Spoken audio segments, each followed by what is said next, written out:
Colleen from Keeping the Peace Defensive Handgun Training for Women, and today we're going to talk about choosing your own personal handgun.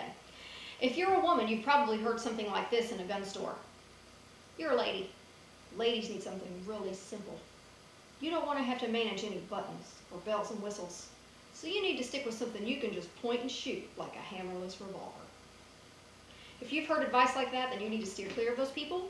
You need to do research on all the different things you need to consider when purchasing a handgun and make your own educated decisions so that you go home with something that you're happy with, not something that you want to trade in 3 months later.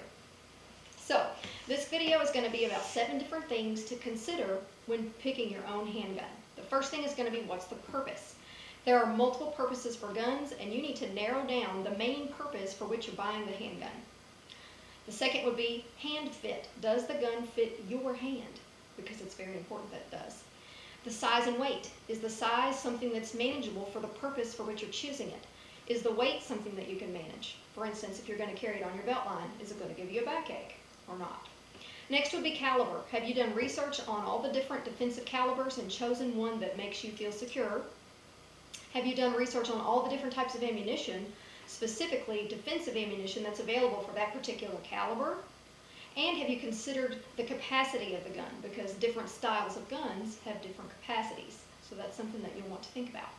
Next would be your own personal physical challenges. Each one of us is put together differently, so we all have different personal challenges that we need to consider when we're buying a handgun. So for something that works for me may not work for you, depending on your challenges. Things that could be a challenge would be something like arthritis in the hands, or a torn shoulder, or carpal tunnel syndrome, things like that. So those are the things I'm talking about. Number 6 would be aesthetics. Is the gun appealing to the eye to you? Of course, function is the most important thing. Does the gun work well when it needs to, which is all the time? But it's not bad to have aesthetically pleasing as well in that little conglomeration. The last thing to consider would be, what's your budget? How much money do you have to spend? And what things should you include into your budget? Because your budget should include more than just the purchase of the handgun itself. So we're going to divide this video into those 7 sections and talk about them, and I hope it helps you choose your own handgun.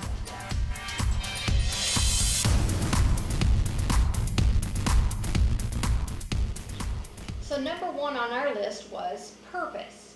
What is the purpose for the handgun that you're choosing to buy at this time? Purposes could include self-defense. And if for self-defense, do you plan to conceal it on your person, put it in a purse, keep it at home, keep it in your automobile? Another could be target shooting. You may choose something very different for a target pistol than you would for a self-defense pistol. Competition. Do you plan to compete in things like IDPA, USPSA, all those types of things? Or are you just collecting the firearm? Do you just think it's pretty and you want to add it to your collection? Or is it going to be a backup gun? Those are all things to consider, and you need to think about details that might cause you to choose a different gun for a different purpose.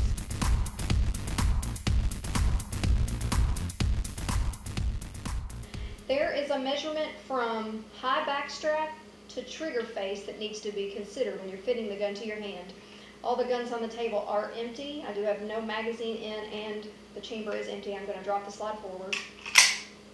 When I take a good grip on this firearm, which is the webbing of my hand high in the backstrap area, and then place my finger on the trigger, I need to make sure that I can reach that trigger face fully with it sitting in the middle of the first pad of my finger without me having to cant my wrist around the side in order to reach it. Sometimes the measurement from backstrap to trigger face can be perfect, but if the gun is too wide, you have that same issue of having to cant the wrist around in order to reach the trigger. What you need is a proper grip high in the backstrap with the webbing of your hand, the finger to be able to reach the trigger face with the gun in alignment with the bone structure of the arm. So when you extend it forward, that gun should be in alignment with your arm. It should not be at an angle to your arm, which is what happens when you bring that wrist around to reach the trigger. You end up with recoil going into the joint of the thumb on the firing hand rather than into the webbing of the hand and traveling up the arm. What you also end up with is a joint trying to control recoil, which is an impossibility.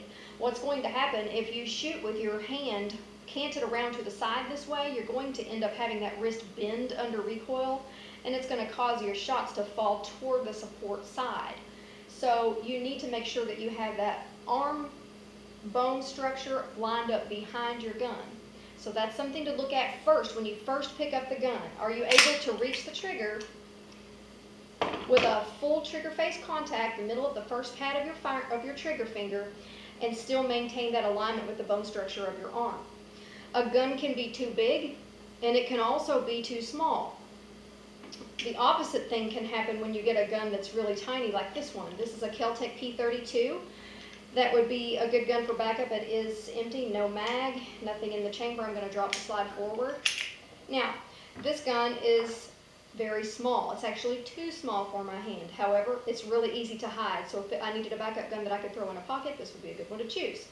But when I take a good firing grip on this handgun, I actually have enough finger to reach the front of the trigger guard. And a lot of people actually do get confused and try to press there, looking for the trigger. But when I do put my finger on the trigger, I actually end up with too much finger left over. So my tendency would be, if I'm not thinking about it, to put too much trigger finger in. So what I see people do with these little teeny guns is they'll hook way more of the finger into the trigger at the first joint, or even beyond that. I've seen people even get it up to the second joint of the trigger finger. And when you try to press the trigger straight to the rear in that type of hold, you'll end up actually pulling that gun towards your strong side. So we had a lot of target impact issues with that. So that's something to consider too. The gun can be too big, or it can also be too small. What you want is for it to be perfect for your hand. This is a K-frame Smith & Wesson revolver. It is empty. This one I have a little bit of difficulty reaching fully to the front of that trigger face. If I cock the hammer, however, of course that's no problem. But with it in double action, I actually have difficulty reaching that trigger fully. I end up with not quite enough trigger finger on it. So I'm trying to press with the tip of my finger, which generally pushes my gun toward the support side, which I don't want either. So this gun is actually a little too big for me. I can shoot it well because I adapt to the problem, but it's really not a very good fit for my hand.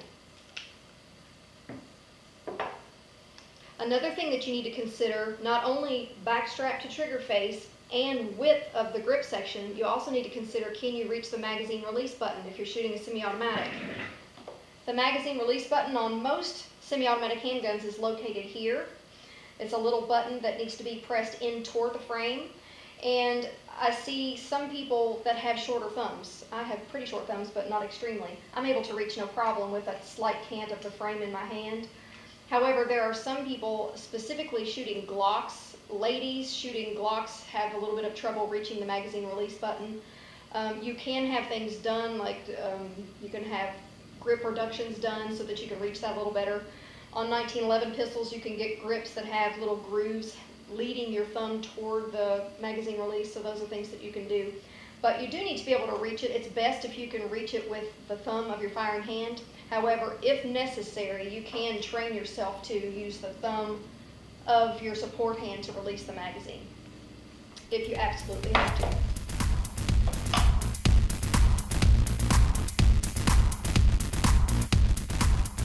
This component is also very important, specifically if you're going to be carrying the gun on your person for self-defense.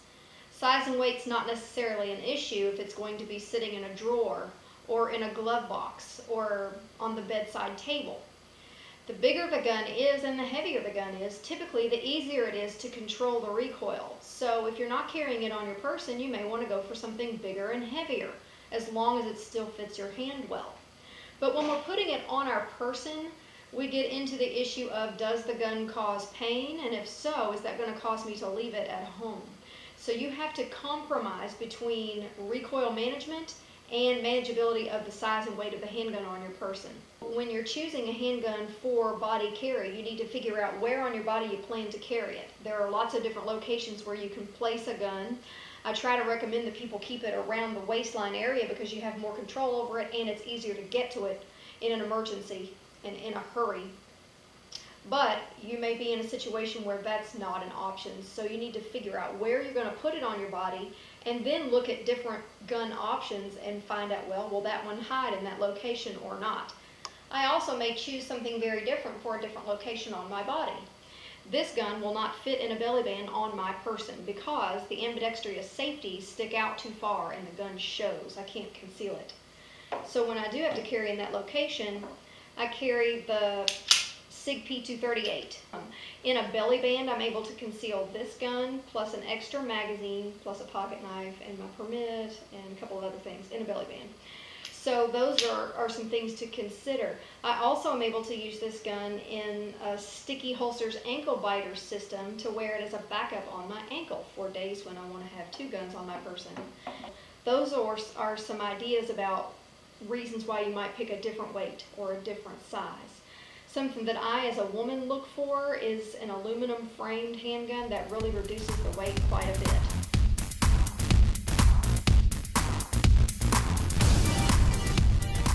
There are so many different calibers to choose from, and really you have to pick the one that works the best for you, and you need to do your own personal research about the effect of that particular caliber on different types of threats, whether it be animal, whether it be human. You can do research on that. You can also do research on how that ammunition behaves when it hits other media. For instance, if you had to shoot for self-defense in your house and you happen to miss the bad guy, which is a bad situation, how would that bullet behave if it hit drywall, or if it went through several rooms in your house and made it to the back of the house? Would it go through the brick exterior? Those types of things you need to kind of look into. Also, once you choose the caliber that you think is best for you, you need to do research on the different types of defensive ammunition that are available for that particular caliber, because there are probably lots of different ones and they all expand differently. I would recommend that you not pick a certain round just because your friend did. It's your personal choice what you carry in your weapon. You also need to consider, does your weapon feed the ammo that you've chosen? Because that's very necessary to test and verify before you put it in your gun and carry it for self-defense. Just because you bought a pretty new handgun, even if it cost over $1,000, that does not mean that that handgun out of the factory will automatically feed every type of defensive ammunition. You could find yourself in a situation where your feed ramp is catching the nose on your defensive ammo and it won't feed. And you do not want to find yourself in that situation if someone's attacking you. You want to find that in the range, testing it at the beginning. So make sure that you test those types of things.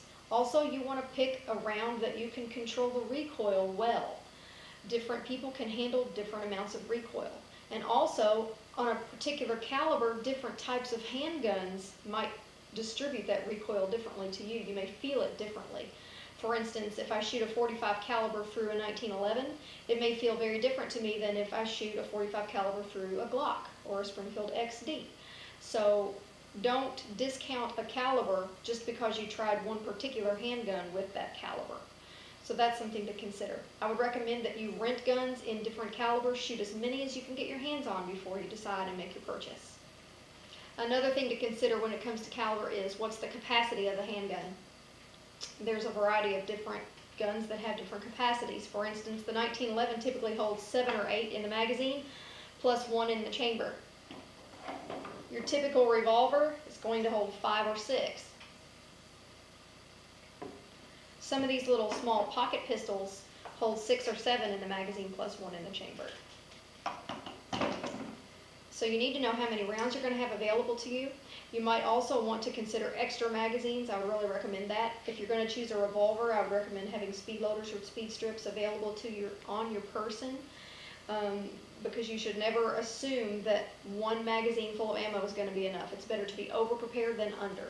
It's better to have it and not need it than need it and not have it. So I recommend that you consider extra ammunition.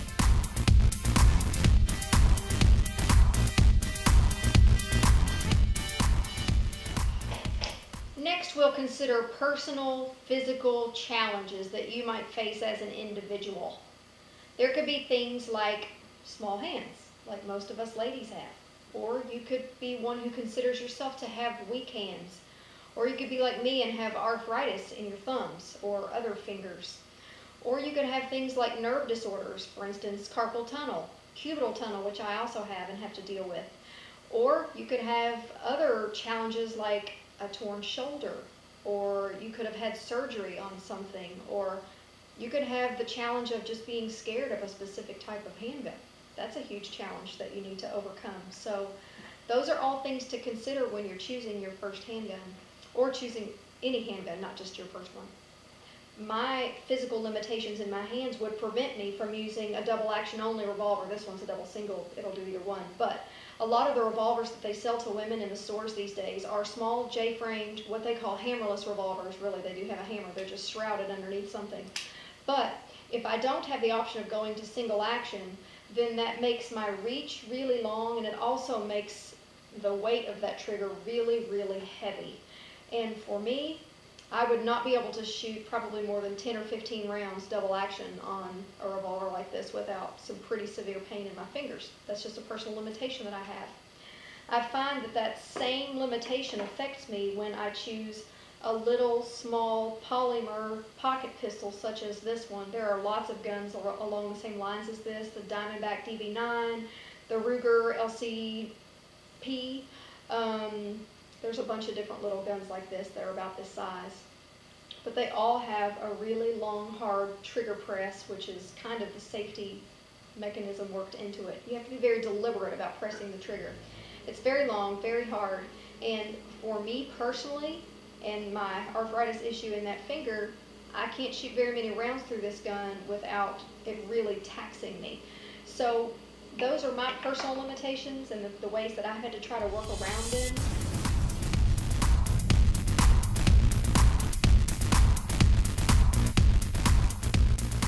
Next, we'll talk about aesthetics.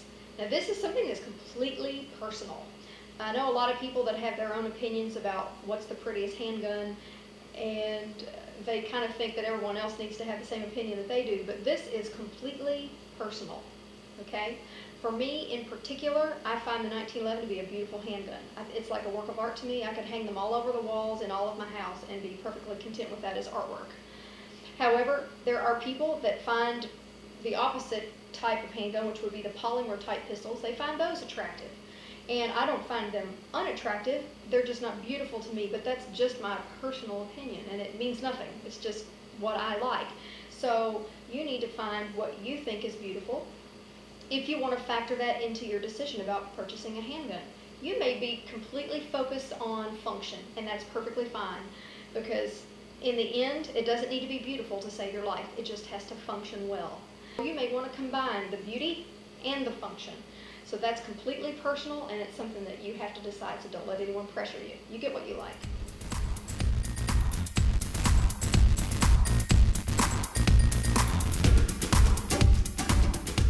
The last thing that we're going to talk about is your budget. How much money do you have to spend? And should you consider other things in your budget besides just the handgun? This is my opinion. Yes, you should. You should consider more things than just the handgun in your budget. I would highly suggest that in your budget you include the handgun, at least 2 boxes of defensive ammunition, one to take home and load into the gun for self-defense, the other to shoot first and verify that your gun will feed it. I would also recommend that you purchase a holster, training ammunition, range time, and if you get a holster, you need a good belt to put it on if it's a belt line holster. So all of those things are really important if you're buying a defensive handgun. If you're just buying one for the bedside table or the glove box or something like that, of course you don't need the holster. But you still need defensive ammunition, enough to verify that it feeds through the gun, and enough to load into it for self-defense. You need training ammunition. I would recommend training. And range time. Those are all things to consider in your budget. So there are different ends of the spectrum when it comes to types of pistols that you can buy and the price ranges that you'll find them in. For instance, if you go for, say, a high-end 1911, you can spend upwards of $3,000 on a high-end 1911. Or you can go the opposite extreme and you can go for the polymer type pistols that are going to be in the anywhere from $300 to $700 typically. So you need to kind of decide which type you like, and then there's a range within that type. For instance, in the polymer pistols, there's little teeny ones all the way up to bigger size ones like this size and, and even bigger than that actually, polymer pistols. So, and there's lots of different makes and models of them, lots of different calibers represented there. Same goes with your steel frame and your aluminum frame pistols. You've got lots of different makers, lots of different models.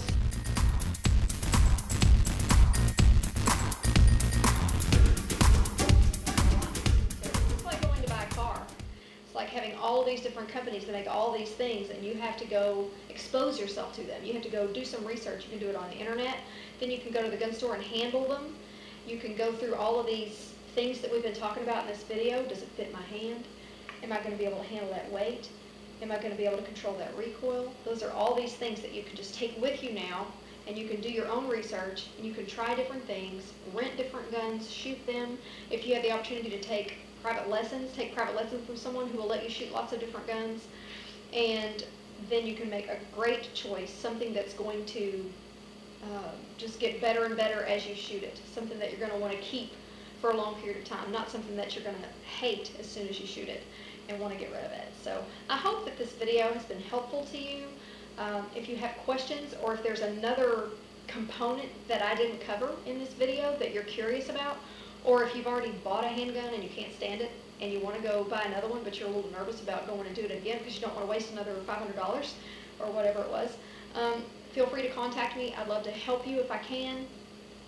And if you live near me, come and shoot with me. You can shoot my guns. You can shoot, the ones that we have for rent at the store, and I would love to be able to help you purchase a handgun. So I hope this has been helpful.